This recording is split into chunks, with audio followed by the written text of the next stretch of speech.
Good morning, everyone. It's been a while, but we are back. Welcome to this Saturday show here on the Total Leave It All Football Podcast.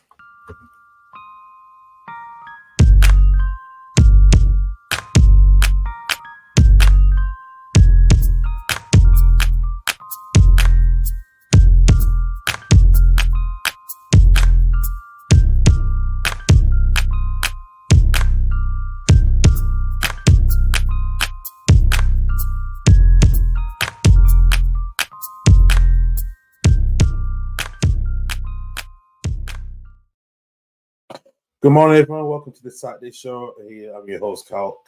Hopefully, we'll have Douglas later on during the show. But we are going to talk about a lot of stuff, about just a short show.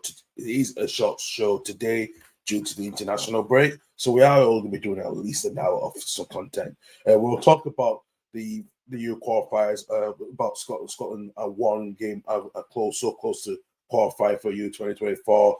England will be also playing in qualifications tonight against Ukraine. We also got Wales there, and they still have the chances of a 50-50 chance, as well as Northern Ireland have been knocked out now out of the Euro qualifiers. So it is. So we've got loads to talk about. We're also going to talk about the transfer window as well, about the roundup as well. The Qataris were the second biggest spenders as well, and then see what the future will be for certain footballers who will go to Qatari, such as Mo Salah, who was linked to move away but stayed on as well.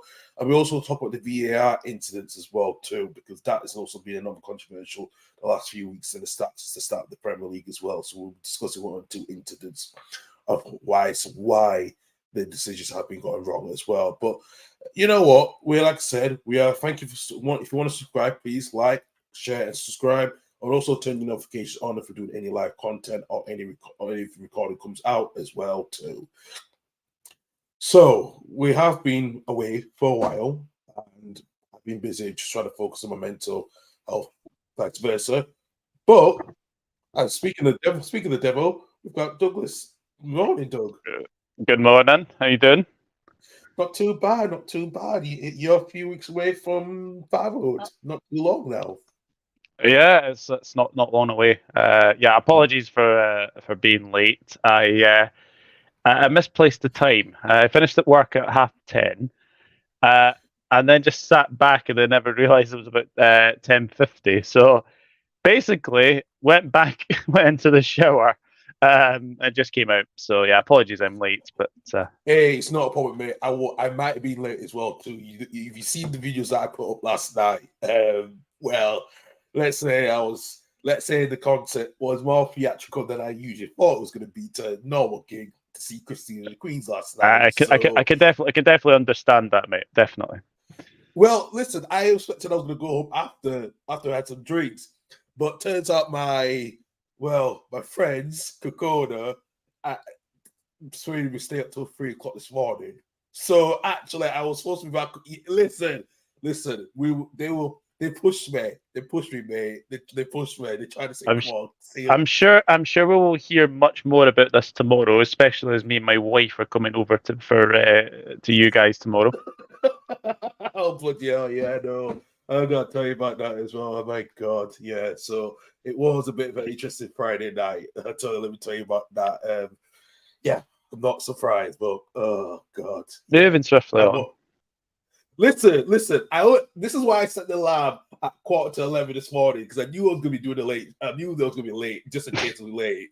So I knew that was gonna happen. So yeah. Hey Reagan, hope you're well, mate. Yeah, hi Reagan. Off the rails. I'm not off the rails yet, okay? Let's just get that one out of the way. So right, let's talk about the Euro qualifiers. And Doug, see you with your tired army on. We have to talk about Scotland. They are nearly there to make the Euros. They won 3-0 last night against Cyprus. What a tournament qualifications been for you guys. It's been a huge. You're both Spain, which no one did expect you will do. You've been quite unbeaten as well. Yeah, look, I think it's I've seen tweets this morning, sort of going back to sort of like last year, and Like basically people were getting like comments like, better luck next time, Scott. See you in like 2028 or like stuff like that. I would never have envisaged us to be 5 out of 5 in this group. I'll be honest with you. A Spain team that looks like it's in disarray. I know that obviously they won 7-1 against Georgia yesterday, but I think if you look at the whole thing, obviously about the Spanish contingent, especially what's happened to obviously the women president, Luis Rubiales, which I think is absolutely ridiculous in the first place. To be top of a group that has like Norway, who've obviously got Holland, you've obviously got Georgia with obviously Karabatskelia as well. We've been flawless this whole thing, this whole tournament. We've scored, I think we've scored more goals than I can even remember a qualifying campaign. It's just been fantastic, and obviously I've like followed the home games as well. I've been to every qualifier at home, and we managed to win all of them. Yeah. So. Look, it's great, but we're not quite there yet. I'm kind of taking what Steve Clark said last night. As soon as there's a big queue in front of like Scotland's name saying qualify, I ain't taking anything for granted. We've still got 2 tough away games. We've got Spain away, Georgia away, and then Norway at home. However, it could potentially be sealed on Tuesday if Norway and Georgia were to somehow draw. So it's getting closer, but we're not there yet. Absolutely. Do you think the culture has changed so much when you qualify for the last Euros? And I know it was disappointing for you guys not to get to the World Cup, but do you think now it's on the right track? You can qualify for tournaments now, including the Euros and the World Cup in the near future, as well as the Euros but also the future World Cups as well. Look, we may not be the most pretty team to watch, but there's a real togetherness there. You can quite clearly see in amongst Clark and in amongst the staff, the coaching staff as well, and the players as well.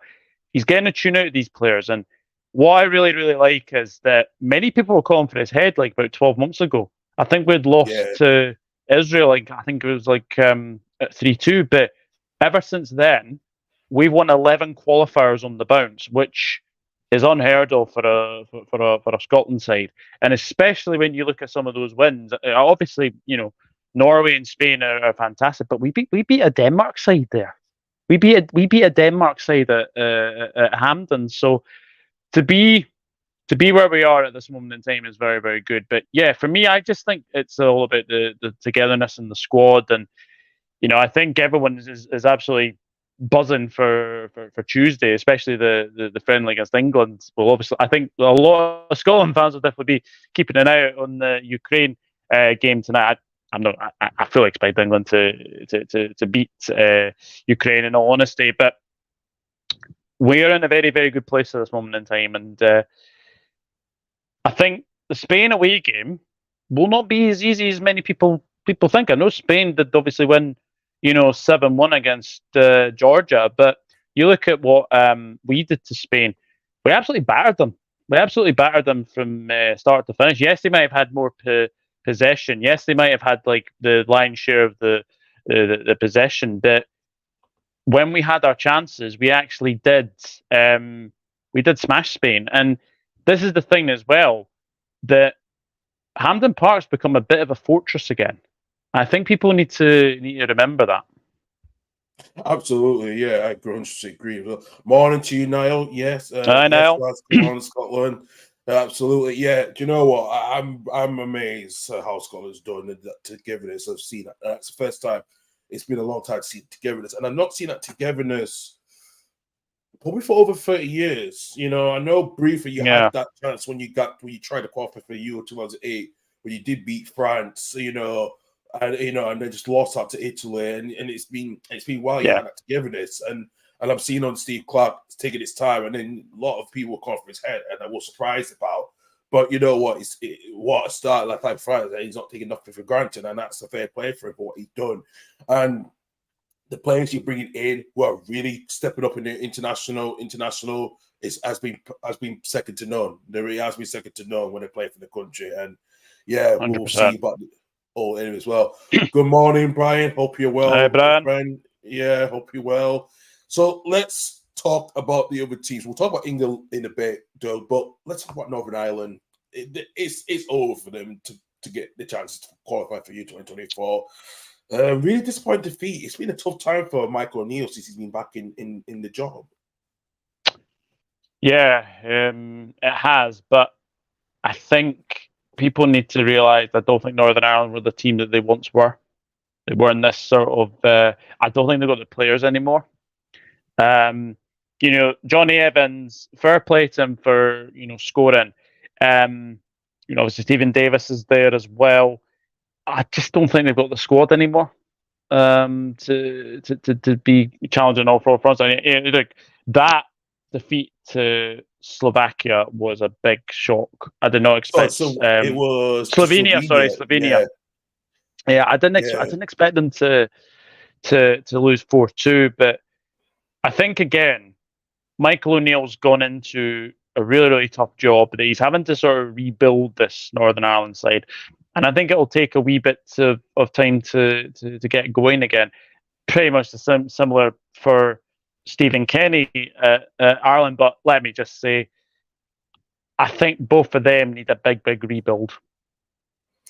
They do. I think both nations need a huge rebuild completely because like I said, Ireland are now slowly starting to get some of the players that's coming through, but they're still young, and I think it's going to take time for them as well. I think Steve Kenny, he was under pressure so much the last few years, and I know he's turned a bit of a corner, but we know that it's going to take time for him to get what he wants to get this Irish side to be more established again, because it is a young team. It's a young team that is starting to come through, at the moment. But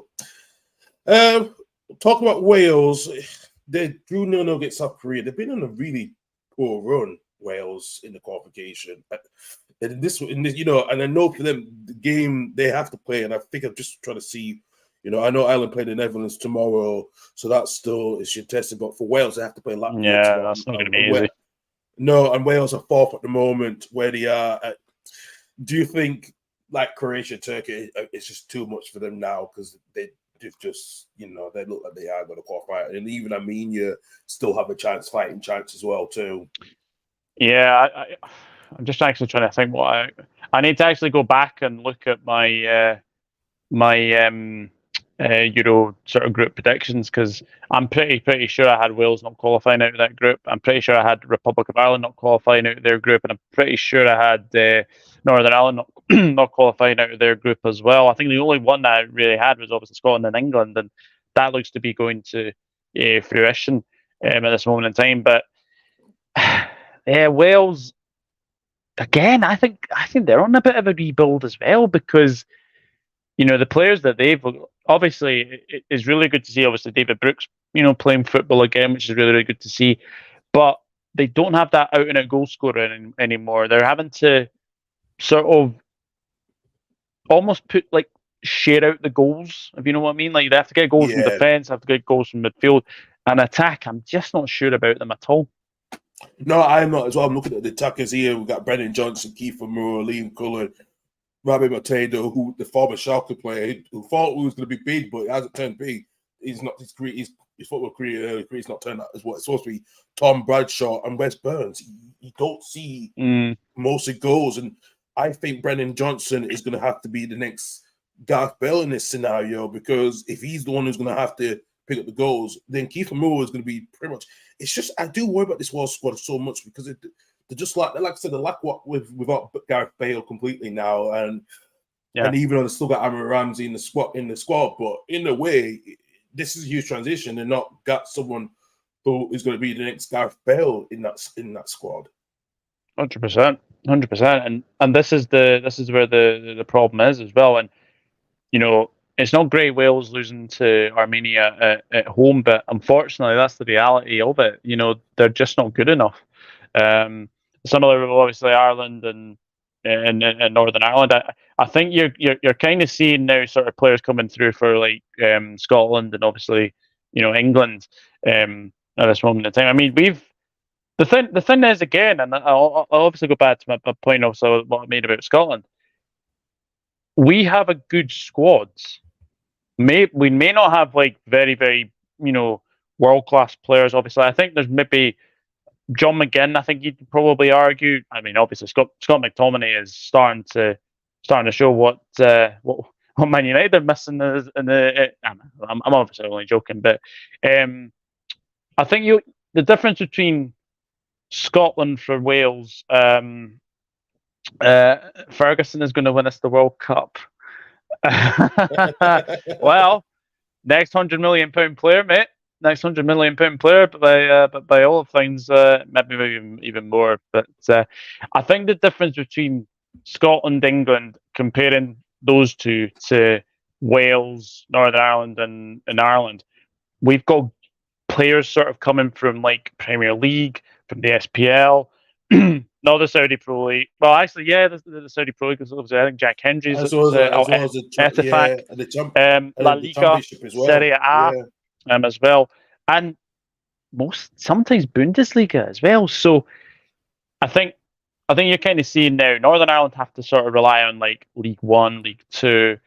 Same with sort of Ireland as well, and I think Wales are probably going to go down that same wavelength as well, and you'll probably see closer, maybe 1 or 2, 3, 4 years later, you'll probably see players come from the Welsh Premiership. Yeah, I wouldn't be surprised as well. and even Brian said that's a massive job for Wales. So, and you're right, they might have to bring players in the Welsh Premier League as well, because that might be the only place, to help the team build. But it is so tough for them. It really is for Wales and Ireland and Northern Ireland completely. It's really tough. Let's go on to England, actually. And England's got a huge game against Ukraine tonight before the friendly against you guys. Is it in Warsaw? It's in Warsaw. It is in Warsaw. Yeah. So it's at Stadium mitigating a neutral venue. So, yeah. I remember, if my memory serves me correctly, Poland were meant to be playing England there. Was it waterlogged? It was very waterlogged, that pitch. Yeah, that pitch was waterlogged, and they had to play it the next again day. And I think parts of the pitch were still waterlogged. That would have been the 2008 Euros, I would think. I think you guys had Poland in your group. I think you had Poland. No, Slovakia.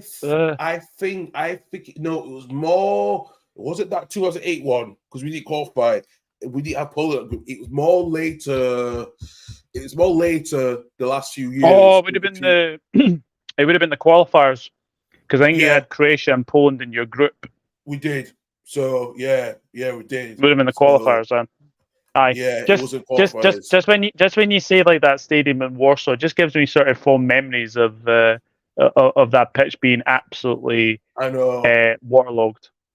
I know. I don't know what the officials are doing. They knew this was bad. It was going to be dangerous. So, yeah, I don't know. Hopefully this time it's not going to be too dangerous. But I'm just looking at England's situation. No Trent Alexander-Arnold. He's out with an ankle injury. And also no Jack Grealish. So it's interesting to see what the possible England's selection. It might be Bukayo Saka and Marcus Rashford up front.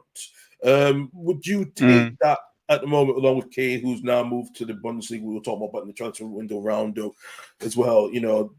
It's the right squad, the right front three that Southgate is picking for this weekend. Because I know the midfield, it will be Kyle Walker. It will be Kyle Walker in the defence with Matt Guehin, Maguire, and Ben Chilwell. It looks like Henderson might be playing with Declan Rice and Jude Bellingham. Do you think that's the right 11 for England to take today in today's game?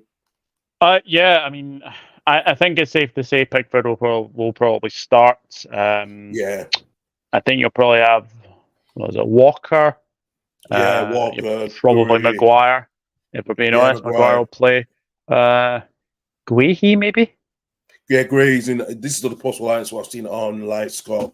They are predicting pretty much what you're saying, actually, very much. And Henderson, Rice, and Bellingham in the midfield three, and Saka, Kane, and Rashford up front.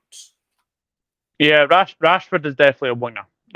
You don't play Rashford as a centre forward. I think Manchester United fans will obviously know that. I don't think he plays down the middle very, very well for Manchester United. So I think having Rashford on the left, I think is very, very good. Yeah, Saka on the right, definitely, and then obviously Harry Kane as well. Ukraine are another side. I think they're going through a bit of a reshuffle. If you know what I mean. I think I don't think Yarmolenko's there anymore, unless I'm mistaken. I think I don't think. No, Yarmolenko is still there. He's still in the squad. He's still in the still squad. there. Wow. He's still there. So Yeah, still the same sort of player that he is, Yarmolenko. Bit of a clutch player as well. I like to call it. Yeah, absolutely. Because Ukraine are second at the moment. They're 3 points ahead of Italy at the moment. And Italy, I know they've gone through a transition because now Roberto Mancini's now gone. Lucas Spalletti, it's coming loose as well. It comes coming in, and I think Italy don't want to miss out another qualification after what happened in the World Cup qualification. Understandably, yeah. They haven't started well, Italy, at all. Obviously, they lost to England as well. But the one thing which really, really surprised me is that Mancini obviously left Italy, and then he's going to Saudi Arabia. I think he gets £77 million a year. It's quite mad to say the very least. Ferguson will be the third Irish player to go for 100 million in the Premier League after Grealish. Hey. Yeah, that's true. Do you know what, Brian? As we were talking about that, I said something to Douglas the other day. I was showing you what could have been the Scotland squad, and actually, I'm going to read it. I am going to read it out because I've been meaning to do this, and I thought to myself, you were very concerned about. Oh, but yeah, So this is what the Scotland squad possible team based on their eligibility could be: Matt Ryan in goal, Andy Robertson, Kiritini, Sebastian Coate, former local player, and Livramento at Newcastle. Then you had Callum Gallagher, Scott McTominay, and John McGinn up front. Harvey Barnes, Anthony Gordon, and Che Adams. Yeah, Livramento's an interesting one. It is actually, yeah. What was it Dowda? That's another interesting one. Anthony Gordon, I don't want anywhere near a Scotland squad at all. Ain't going to happen anyway because he'll definitely be playing for England at some point. Yeah. Harvey Barnes, that'd be quite an interesting one, but and then Che Adams, yeah. It's not bad, but I'd probably have the team that we've got right now over that projected team, if I'm being honest. That's fair enough then. Yeah, I can totally understand that one. Yeah, absolutely. We'll talk about the rest of the qualifiers as well too, and I'm going to look at some other tables because I know with Italy they got to play Macedonia today, North Macedonia today. I know Belgium's away at Azerbaijan, Sweden away to Estonia. That's another tight group in Group F between Austria, Belgium, it really is, and Sweden. I know they've had a bit of a slow start, but do you think if Belgium knows after the change, with the golden generations, it's kind of slowing down a bit with them now, but do you think it's comfortable for Belgium to try to qualify for the Euros with Austria? Because I think Sweden will be struggling a little bit. I mean, going to the days of like Henrik Larsson's, your Sebastian Larsson's, your Zlatan Ibrahimovic's. Sweden. I mean, Alexander Isaac seems to be the one to go for there. Obviously, Robin Quaison. I guess you say it. Yeah. There's going to be a time where all these countries, I think, need a bit of a revamp, and it does seem to be like that they are going through it this moment in time. Absolutely. Looking in the other groups, no Ronaldo for Portugal in their next qualifier. I think he should have been sent off. Yeah, I saw the picture of it, and I thought you can't go in studs high. You cannot go in studs high. Dubravka was very, very lucky, I think, as well, because literally Ronaldo has every right to go for the ball. But Dubravka's got it. And literally Ronaldo's right foot goes into Dubravka's stomach, and then his left foot goes into his face. Now, I've always been sort of told that studs to the face or studs high challenge is a red card. So I'm Yes. very, very shocked that although let's be honest, it's Ronaldo. So yeah, I think Ronaldo was lucky. I think Ronaldo was very, very lucky. Yes, Kulusevski is Swedish as well. Yes, yeah, he is as well. Looking at other groups, I think Group G is more settled with Hungary and Serb, more with Hungary qualifying. I think Hungary had another good, decent qualification as usual. Group We've got the H, Hungarian captain in there. you do Slobodowski, who's been tremendous. He's been good, start well for Liverpool as well, which is fair play, you know. Group H, you know, Finland and Denmark, the Scandinavian countries. Finland have been credible as well. We're not being surprised as well. So you can see those two Scandinavian teams qualified. I think Finland are not qualified such a long time for any major tournament. Yeah. So. No, I'm obviously, but I don't know if you know him. Michael talks football. He's like half American, half Finnish. Yes, he is. Yeah. So I'm very, very happy for him, and hopefully that hopefully we'll see Finland at the Euros next summer. Absolutely, indeed. Right, let's move on to the transfer window roundup. We have to talk about what an interesting summer, Doug, which is very interesting summer.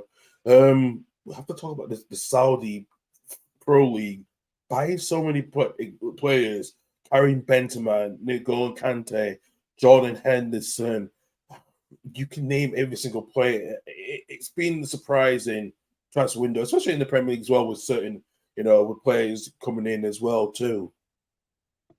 Yeah, look, I think they have every right to buy whoever they want over there. The money and wealth over there is just crazy to say the very, very least. I'm very happy Mohamed Salah has decided to stick around at Liverpool. I don't think there was really any sort of concrete chance of this happening, especially. And I know that we obviously turned down a big bid on deadline day, but after that, it just went particularly very, very quiet. And a lot of PR has been sort of put on the Salah sort of rumours, really. Sort of almost Saudis like wanting to sort of not almost sort of, you know, make a player like feel unsettled as well, but it just does feel, it felt that way. And obviously, you know, Saudis don't take no for an answer. I think it's the safest thing to say that. Obviously, Michael Laminalo came out and said yesterday that we've got the resources, we've got the wealth, we're going to try and do it by financially constraint anyway. But what I don't get about this whole thing is that Salah's agent came out and said on the 7th of August, if Mohamed Salah was not happy at Liverpool, why did he sign the contract last summer? Yeah, exactly. That's surely, surely at that point the Saudis be like, right, Salah's not going. Salah's not gonna go or anything like that. I do think this is the last season of Mohamed Salah at Liverpool, so we've got to enjoy him as much as possible. I think he's got unfinished business.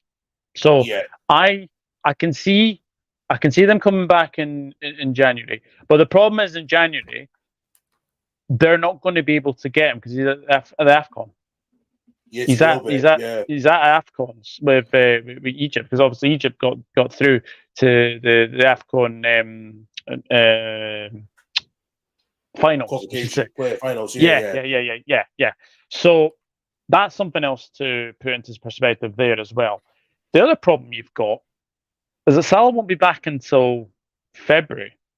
Mid-February, probably more likely. Mid-February. So why would you go for him in January knowing he's not going to be able to play? And look, I think the Saudi Pro League goes from, I think it's the summer until December, I think, and then I think they switch off. So they've not got that big a season over there as well. And then obviously I'm not sure if they have I don't know if they have a transfer window over there in January. So yes, they might easily come back in January. But I think the logical thing for them to do is to come back in the summer. Why they waited all summer long to just get this concrete interest is madness, to say the Yeah. very, very least. They left it way too late. If Liverpool had received a bid maybe at the end of July or the start of August, then maybe they might have managed to get him. But waiting Would you until would you deadline day, would you lot taking 200 million right for Salah if that was going to be the concrete offer that what they were talking about? if we had got 200 million for Mohamed Salah or whatever the rumors were, 215, 220, 250, you've got to take it. You've got to take that kind of money. Do I think we could get a bid in amongst 100, 150 million next summer? Yes, I do. Yes, I do. Because you could potentially see Salah sign an extension and then be like, okay, there's more value onto Salah after that. I do think that if we had to receive the bids at the end of July, start of August, I think he would have gone. But the fact that they left it so late, and you know, it's I think a lot of people have to take a lot of blame for this as well. Richard Keys, Andy Gray, over on whatever that channel is. Being they were smart. they were saying Salah deal's going to be done. Salah deal's going to be done. Salah's playing his last game for Liverpool at Aston Villa. No, he's not. No, He's not. Sky Sports. How many times did you see on Sky Sports? Is Mohamed Salah going to the Saudi League? Is Mohamed Salah going to the Saudi League? It was, yeah. Lots. When I was back home in Huddersfield, when I was with my mum was saying that this is too much. I said, I know, but this is like they report this so much. Is it going to happen? It's like it was like minute by minute, not by hour. I'm like, well, okay, then I'm like, nothing's going to happen. So no. So I'm just relieved. I'm just relieved that we have managed to keep him. And I think our transfer window has kind of gone up from a 5, a 6 out of 10 to probably a 7 out of 10 for keeping Salah. In all honesty, actually, I would agree as well. I really do because I know you brought McAllister in, last Zai, Ender from Stuttgart, and Ryan Gravenberch. Sorry, who you been late? I know. I'm trying to get the pronunciations right. Okay, Szoboszlai. Szoboszlai. Thank you, Szoboszlai. Right. There you go. There you go. Szoboszlai. I'll tell you, Ender and Ryan Gravenberch. But who's actually you've been linked with him since last summer before he went to Juventus, so at least you got him through as well. Because I think your midfield was going for a lot, especially you used fight with Chelsea to get Casado and Rema Lavia. I don't know how, and I will talk about Chelsea right now. Actually, how did they transfer them? They don't get a proper striker, which is not a surprising thing. They lost so bad. They lost. Really badly to Nottingham Forest with so many chances, and you think, why you let Roma Lukaku go to Roma and you can't even get an out-and-out striker? Give credit for Chelsea for what they've managed to sell on. I think some of the transfers that they managed to get were fantastic. I think the way that they've managed to do it. The players that they brought in, Nkunku injured, Jackson too young.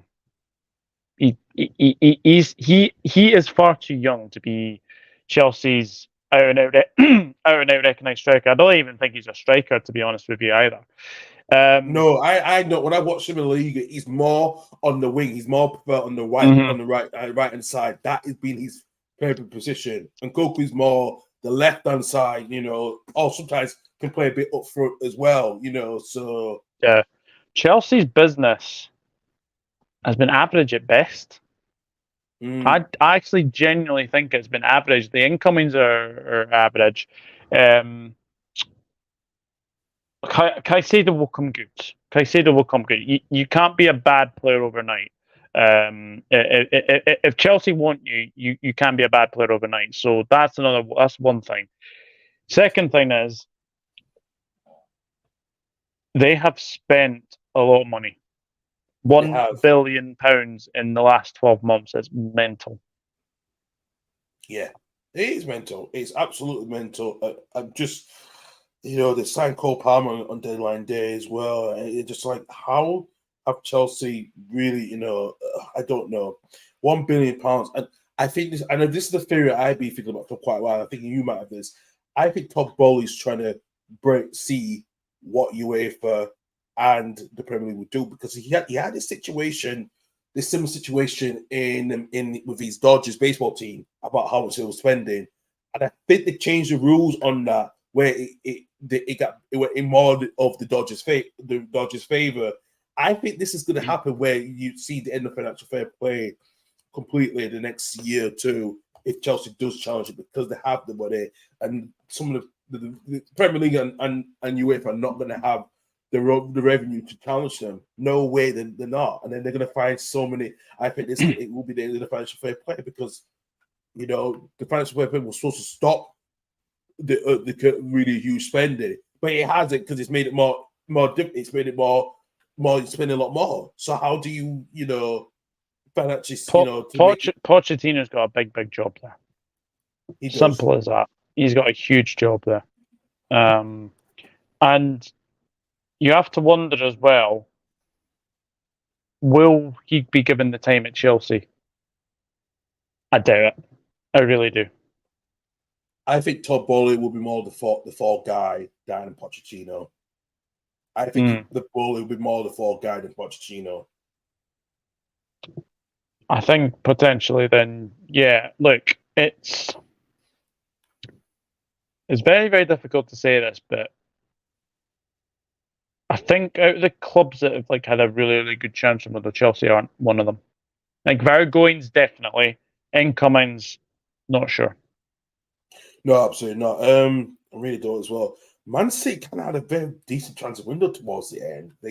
I know they lost they lost Riyad Mahrez. I know let Cole Palmer go, which is very surprising. You let a homegrown player go, but they brought in Gravio and Mateo Kovacic from Chelsea. They've really done some good business, which I was very surprised about, because I think, and even Jeremy Doku as well, who I think they needed someone on that right hand side. I think he had better dribbles than the rest of the Man City players before he came. So I think that's going to be huge signing for Man City to try and keep their crown this season as well. No, I think they're very good window, and keeping Calvin Phillips as well is interesting to the very, very least. The rumors to Liverpool was a joke. I'm not going to lie to you. I thought to myself, really. I mean, there were two things on deadline day. One of them was basically I saw this Calvin Phillips stuff, and I was like, "There's no way in hell City sell or loan to Liverpool, like a direct rival." The other thing is, we were obviously linked with Gravenberch, and obviously that deal did get done eventually, as well. But yeah, just lazy journalism again, mate. Lazy journalism. I know it is as well. I know it is. Before we finish off, what do you think of Leeds' transfer business this summer? It was a bit of a slow start because of the ownership change, and we're letting so much players going on loan. But getting Joe Rundon, Jed Spence, even that striker, Glenn Kamara as well coming in, and Joe Pirro as well, who's really looks fantastic. That's what Leeds was missing, a striker. And I think if we bought him last season, I think he would have been a huge difference of keeping us up. Actually, I think it's a very good window for you guys. I was obviously looking at the championship window. I think Leicester probably had the best in terms of outgoings. Yeah, they do. Yeah, they do. Southampton potentially as well. Slow start, but I fully expect Leeds after the international break to sort of kick on now. They've got their striker, they've got the midfielder. Do you think there's any positions that you lack, or? Yeah, I saw something that I caught on what Phil Hay was saying. I'm just going to bring it up actually, and I was meaning to read. I was meaning to read this actually the other day about this. There was two positions was remain at the moment. I think one of them was the left back situation because Mm-hmm. where the depth was. So I think it was the left back. And I think there was another position as well too. I'm just having a look right now. Let's see. It was the left back situation. We thought we could have got Charlie Taylor back, as well. And also the other position as well, as I was looking at as well, was the number 10 role. That was another issue. It was a left back and the number 10 role. We were just needed something as well. So that was a two, which I think we will. And I think we got the numbers at the centre back, which was fine. But I think it's the left back and the number 10 role we need to sort out. And I think we will deal with that in the January transfer window. But I'm happy with the squad depth at the moment. Where we are, especially we've kept Somerville. You still got Mellier. We still got Mellier. Yeah, I think he deserved another chance. I think he did. Listen, I know a lot of Leeds fans were a bit critical of him, and even some of you guys as well. And I totally understand that. Mm. But he's still a young keeper, and I think what Danny Farke is, he's more Bielsa. I think the thing is, you've got two good keepers there. You've got Karl Darlow, who can obviously come in, and you've got Ilan Meslier. Yeah, Meslier. If any pronunciation is fine. Yeah. But you've got two good keepers there. I think Farke will do very, very well to sort of interchange them as well, because we've seen that Karl Darlow's been playing. He played the League Cup. I take it, has Melly been playing the league games then? Yes, yeah. Melly's been playing the league games since the start, so he's makes sense then. Yeah, it made a lot more sense. And I think looking at the squad, the downside is the left wing with Daniel James, probably the recognised left winger up front. So, and I think we kept Joe Gelhardt as well. So I don't know. I think Rutter will have to travel with Gonto, and we've got Jaden Anthony as well. I was surprised about Lewis since they wanted to leave on the last day. I was very surprised. I was surprised he went as well. Yeah. But I think we get someone like Jaden Anthony, who actually did tear apart the championship with Bournemouth the season before. So I think I'm happy we got him in as well. But I think we are hopefully getting Stuart Dallas back. I know he's still recovering from his injury for over a year ago. So we do have a bit of cover on the left back. He can play anyway around that, the left and the right back. So at least we've got cover, and even on the left wing as well, where we do get it back. But I think overall, getting Pirro from Swansea was a big deal, because that was a deal that we needed to do, because Bamford has not played in any games this season. So like I said, I think we don't know. Oh, really? I don't think he's played in much games, Bamford. No, he's not been picked as much, and I do know that for a fact because of the fact because with Rutter and Pirro. Yeah, so that has been a bit of the change with that one. So yeah, interesting. The one other team I was going to talk about before we finish is Bristol Town had a very, very poor transfer window, mate. I was back in Bristol. A lot of people were not really happy. The new ownership, Kevin and Nagley, he used the budget to extend two of, I think, Danny Ward's contract, and I think one of the two other players, let Johnny Rose go to Blackpool on loan, and they didn't have no money to bring players in. And I think that really pissed off Neil Ward completely, man. I was reading, Neil was not happy with the tweet that the owner put out as well. Yeah, but then they sort of followed that with a win at West Brom. So the championship for you, anything can happen in that league. I understand that, but I had Bristol down as one of the teams going down, especially the some of them had this. I think I had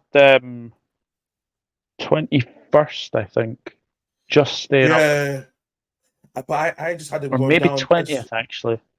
Yeah, I had them going down because I was just. I think the struggle, the depth they had. So a lot of players, some players go, and then not reinvested back, and that's been the downside. So I don't know what, like I said, Neil Warner will be in the job by January.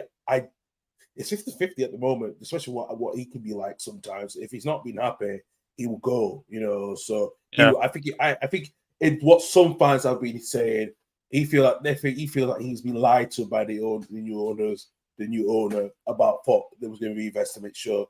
I think they're more now on a League One budget, for what I have been hearing, than the Championship. They're on a League One budget, because I think when I was watching the documentary, they were looking at League One clubs as well as the Championship. They were looking at 1 or 2 League One clubs as well. So you can see why the Town and Mac could struggle, especially they don't have the depth around the squad completely. Yeah. Right. Before we finish off the show, if you do want to follow us, you can follow us here on Twitter at the LH Football Pod. I know it's now X, but we're still calling it Twitter. Thanks, Elon Musk, for that anyway. Also, you can follow us on football at the Total Lever Hall Football channel as well. You can follow us also on Instagram. And there's Rebecca, and there's your wife in the background as well. Yeah. I just wonder why the light went off. Oh my god.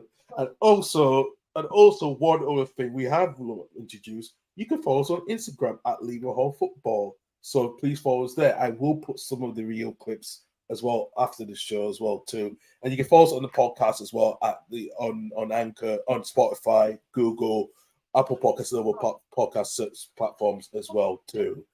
So yes, morning to you, Rebecca. Oh yeah, Saturday morning, Especially you used to do your podcast, you're recording in the now soon to be the baby's room. So yeah, absolutely, I know. Right, let's move on to the VAR incidents. Though we have to talk about this, and it's been really poor, not just in the Premier League, but also in some of the other leagues in the Scottish Premiership as well. We have to talk about what happened last week with Nathan Ake's goal.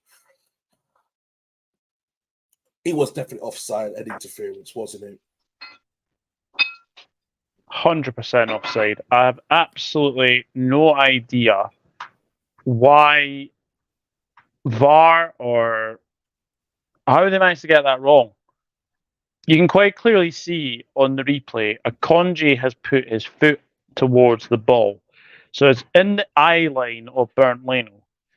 How that has not been given, I will never know. Now, would it change the outcome of the game? At that point, it was a very, very key battle between Manchester City and Fulham, but that kind of decision sort of swayed the game almost. I couldn't believe that goal was not ruled out. Really surprised by how that wasn't ruled out. But it's not the first. It's not the first one that's been. It's not the first one that's been talked about, and probably won't be talked about later on this season, because there's too many to mention. Absolutely is. Do you think they want the Old Firm game between Rangers and Celtic when they should, and Rangers should have took the lead, but a free kick was given to Celtic? Do you think that was a bit of a stupid decision to overturn that? Because it was, I think, like I say, look at the Celtic player. I think it was a player that was one of the new players that started. I can't remember his name. Lager Bielko, is that who you said? Lager Bielko, that was, and he went down. He went down so easily, and I thought to myself, thinking, kicked his own foot. Yeah, he did. He kicked his own foot, so it's not a foul. It's not a foul, and Rangers should score from it, but they didn't. Absolutely, I know, it really is.